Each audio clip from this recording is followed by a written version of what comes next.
The next stage of the project, creative process and research, is on simplification and task sharing. So instead of wearing every hat that I possibly can, I have split the exploration into two.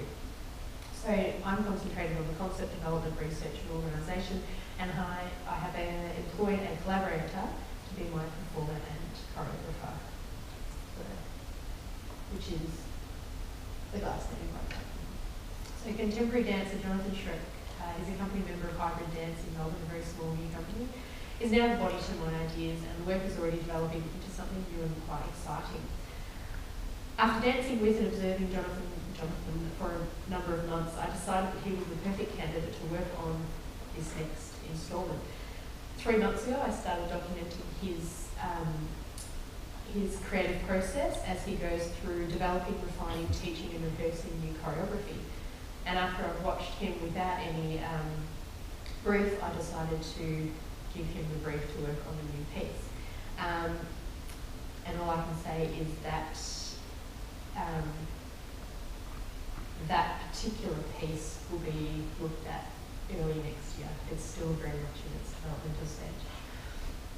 So the creative process has so far answered a few questions raised at the beginning of this paper. With regards to the performance experience of using handheld technologies during live action, it can have a distracting effect. However, the integration of technology and non-human elements can also inspire the exploration into physical and cognitive limitations of live performance and performer.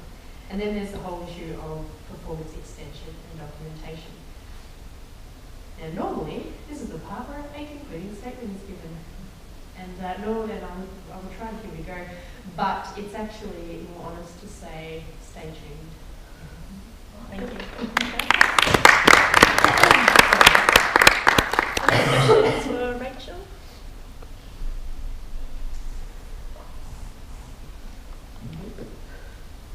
That's three. I think I'll go Russell. Okay. Hi. Hello. You're doing the research through university, is that right? I work at a university, but it's private research. Okay. Yes. I just wondered because where I work, there's all kinds of issues around visual ethics and the capturing of images, particularly of children, informed consent, all that kind of stuff. So I'm wondering whether you had those sort of issues with your research in terms of presenting images of kids and stuff. I did, yes. So I got permission for the images, sure. Yeah. As there was a program handed out, and it was made quite clear that anyone that takes footage, they have ownership of that footage. I didn't. If they share it with me, that is something different. But yes, I mean, I would have had to have tighter constraints if it was through university, but this is different. So yeah. More a comment, but you can comment back as well.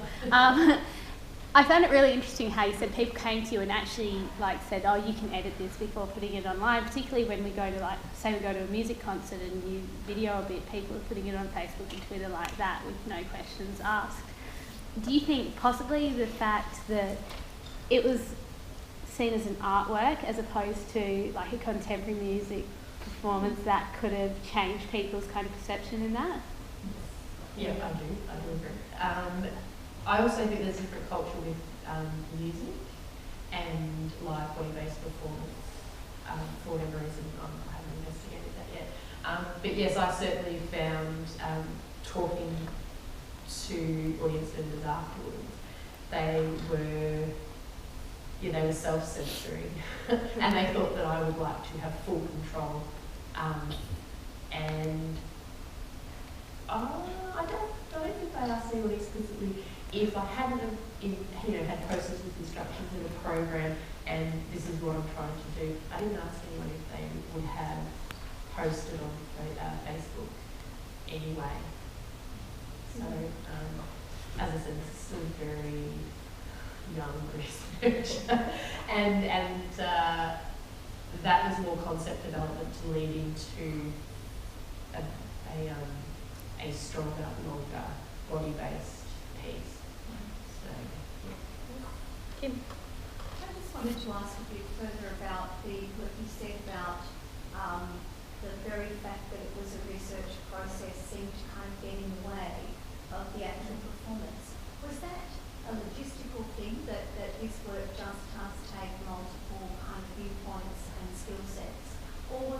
something to do with you as a performer didn't want to be in that space, and you've now removed yourself, and now you're, you know, more physically from the work?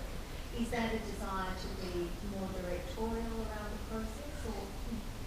I think it came out of normally the way that I do like performance work is that I don't use set choreography, so I usually engage musicians that compose new pieces, and I do what I call anchor point performance. So and a lot of contemporary dancers do the same thing where they kind of just go and with improvisation, and they know kind of where they need to be at certain points, perhaps.